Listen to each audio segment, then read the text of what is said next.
বন্ধুরা, গসাগু নির্ণয় পদ্ধতি গসাগু কিভাবে করতে হয় আজকের ভিডিওতে দেখে নিই। গসাগু মানে হচ্ছে গরিষ্ঠ সাধারণ গুণনীয়ক, মানে সবচেয়ে বড় সাধারণ গুণনীয়ক কিভাবে বার করতে হয় চলুন আজকের ভিডিওতে পরপর দেখে নিই। এক্ষেত্রে আমরা পাটিগণিতের বেলায় যেভাবে গসাগু করে সেটাও দেখব, আর বীজগণিতের বেলায়ও কিভাবে গসাগু করতে হয় তারও কয়েকটা উদাহরণ আমরা দেখে নেব। তো ধরা যাক আমরা 2 এবং 4-এর গসাগু করব। তাহলে এই গসাগু করতে গেলে আমরা কি করব না, এমন একটা সংখ্যা দিয়ে ভাগ করব যেন দুটোকে ভাগ করলে মিলে যায়। তাহলে 2 দিয়ে, তাহলে 2 1-কে 2 আর 2 2-গুণে 4। তাহলে এইবার যদি আমরা গসাগু বার করতে চাই তাহলে কোনটা লিখব? তাহলে এই যে সংখ্যা দিয়ে আমরা ভাগ করছিলাম এই পাশের সংখ্যাটা, এইটাই হচ্ছে গসাগু। এই নিচের এই যে 2টা, এই 2টা আমরা হিসাব করব না, যেটা দিয়ে ভাগ করলাম সেটা হচ্ছে গসাগু। তাহলে এক্ষেত্রে এটা হলো।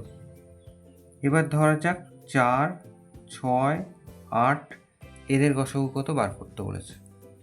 তাহলে এই একই নিয়ম, আমরা 2 দিয়ে ভাগ করব, 2 2-গুণে 4, 3 2-গুণে 6, 4 2-গুণে 8। তাহলে এইবার আর ভাগ করা যাবে না। গসাগু করার সময় খেয়াল রাখতে হবে যে যে কটা সংখ্যা থাকবে তাদেরকে যেন প্রত্যেকটাকে ভাগ করা যায়, তবেই আমরা ভাগ দিতে পারবো, না হলে এখানে ভাগ করা যাবে না।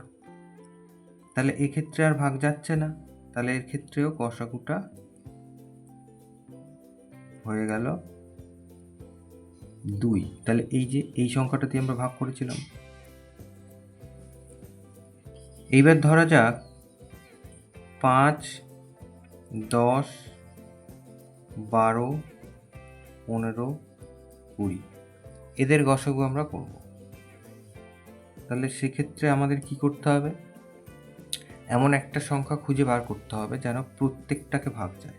তাহলে এক্ষেত্রে 5 দিয়ে এইগুলো যেত আর 2 দিয়ে এগুলো যেত।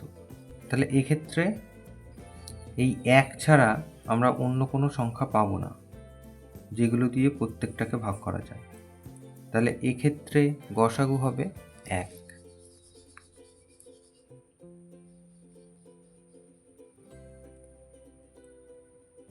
এক্ষেত্রে যদি আমরা 5-এর কথা ভাবতাম তাহলে 5 আর 15 ভাগ যেত, অন্যগুলো যেত না। আর যদি আমরা 2-এর কথা ভাবতাম তাহলে 10 12 20 যেত, 5 আর 15 যেত না। তো সেক্ষেত্রে একই হবে এদের গসাগু। এবার ধরা যাক 12 24 আর 36 এদের গসাগু আমাদের বার করতে হবে। তাহলে আমরা এমন একটা সংখ্যা দিয়ে ভাগ করবো যেন তিনটেকেই ভাগ যায়। তাহলে 2 দিয়ে ভাগ করছি, 6 2-গুণে 12, এখানে 12 2-গুণে 24 আর এখানে 18 2-গুণে 36। তাহলে আমাদের আবার 2 দিয়ে ভাগ আমরা দিতে পারি, 3 2-গুণে 6, এখানে 6 2-গুণে 12 আর 9 2-গুণে এখানে 18। তাহলে এইবার তিনটেকে যাবে এরকম একটা সংখ্যা 3, তাহলে 3 1-কে 3, 3 2-গুণে 6, 3 3-কে 9। তাহলে আর ভাগ যাচ্ছে না। তাহলে আমরা গসাগু করব কিভাবে, না গসাগুটা লিখব কি, না গসাগু সমান সমান এই যে সংখ্যাগুলো দিয়ে আমরা ভাগ করেছিলাম এই পাশের সংখ্যাগুলো, এই নিচের সংখ্যাগুলো না, এই ধারের সংখ্যাগুলো আমরা গুণ করব পরপর।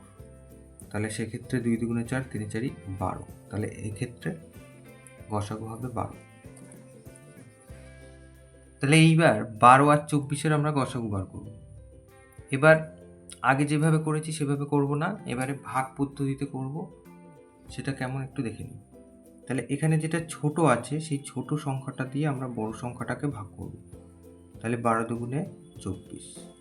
তাহলে 12 দিয়ে মিলে গেল, তাহলে যেটা দিয়ে মিলে গেল সেটাই হচ্ছে গসাগু। তাহলে গসাগু হচ্ছে 12। তাহলে এরকমভাবে ধরা যাক 10 12 আর 18-র গসাগু বার করতে বলেছে। তাহলে সেক্ষেত্রে সবার ছোট যেটা আছে সেটা দিয়ে পরেরটাকে আমরা ভাগ করব। তাহলে ছোটটা দিয়ে পরেরটাকে ভাগ করব। তাহলে 10 দিয়ে ভাগ করলে তাহলে 10 1-কে 10।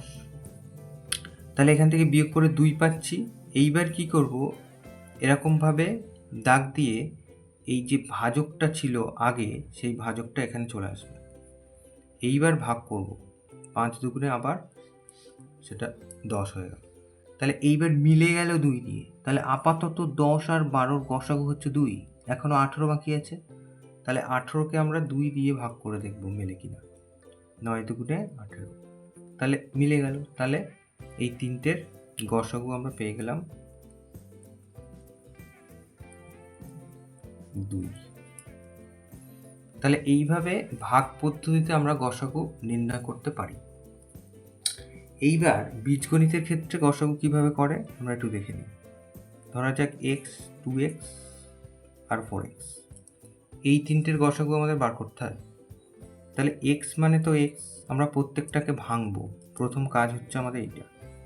2x মানে হচ্ছে 2 গুণ x, 4x মানে হচ্ছে কিসে ভাঙবো? উৎপাদকে ভাঙবো। আচ্ছা, 2 গুণ 2 গুণ x। তাহলে এইবার আমরা গসাগু বলে লিখবো। অতএব গসাগু প্রত্যেকের মধ্যে আছে কোনটা সেটা দেখব। এই যে x আছে, এই যে x আছে, আর এই যে x আছে, তাহলে প্রত্যেকের মধ্যে x আছে, তাহলে গসাগু হচ্ছে x। এই 2 এই দুটোর মধ্যে আছে, এর মধ্যে নেই, আর এই 2 আবার এই একটার মধ্যে আছে, এদের মধ্যে নেই, তাহলে এগুলো হবে না।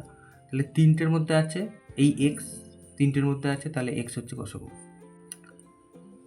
এবার ধরা যাক a স্কোয়ার,